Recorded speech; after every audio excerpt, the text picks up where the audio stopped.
My next guest says, forget warnings.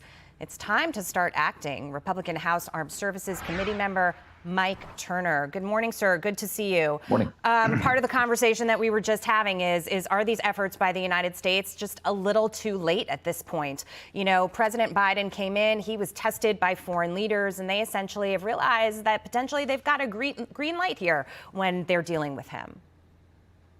Right. Looking at the situation, one of the fallacies we have to understand is that anything Putin says about Ukraine being a threat to Russia, of course, is false. Ukraine, as you know, gave up nuclear weapons during the fall of the Soviet Union and gave territorial integrity assurances to Russia. Russia, in turn, gave them to Ukraine. They've already violated that in annexing Crimea. So there is no threat from Ukraine to Russia. This is all a trumped-up basis for Russia to amass troops and threaten Ukraine, which they did again last year. What we think the administration needs to do is moving more quickly. You know, they've had notice that Russia had its designs on Ukraine, that this could become a military conflict. They should have been giving lethal weapons to Ukraine so they can defend themselves. Just now, they're talking about moving troops into the NATO countries that are in the area. Putin, one of his demands was that actually NATO withdraw from NATO countries that had entered before 1997, or excuse me, after 1997, which means that, of course, the Baltics, Poland, Bulgaria, Romania, all would be at risk. The administration now looking to put troops in those areas. Hopefully, we're going to see that there'll be unintended consequences from Russia's threats, that, in fact, Europe and the United States will bolster their security and will lessen the overall risk.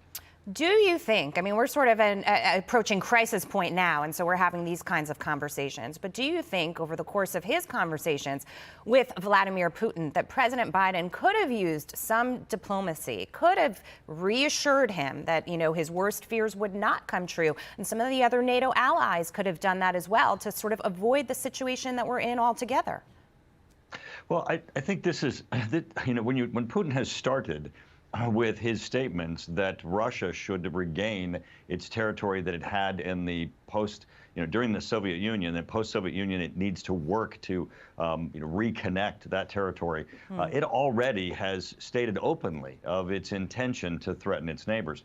It's hard to give assurances to Russia. Remember, Russia always wants assurances to make it easier for them to undertake aggression or threaten their neighbors, which is why they want NATO to withdraw to their 1997 boundaries, so those countries are more vulnerable to Russians, threats, aggressions, and perhaps even invasion.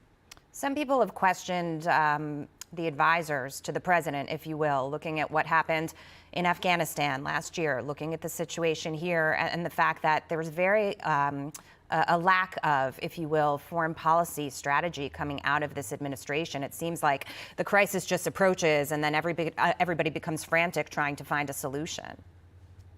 Absolutely, and they're too late to the game. I mean, literally, Russia marched their troops last April around Ukraine, and at that time, the administration could have taken this as a signal that they needed to deter Russia, and they needed to make certain that if Russia did invade Ukraine, that it did not occur with very low cost. Otherwise, Russia can be emboldened, and then we have a very serious situation in our hands in Europe, and to threatening both our allies and NATO. The administration appears to be soft and weak as it talks to those who tend to do their neighbors harm or who are aggressors. Representative Mike Turner, great to see you this morning. Thank you so much. Thank you. Thanks for having me. We'll talk soon.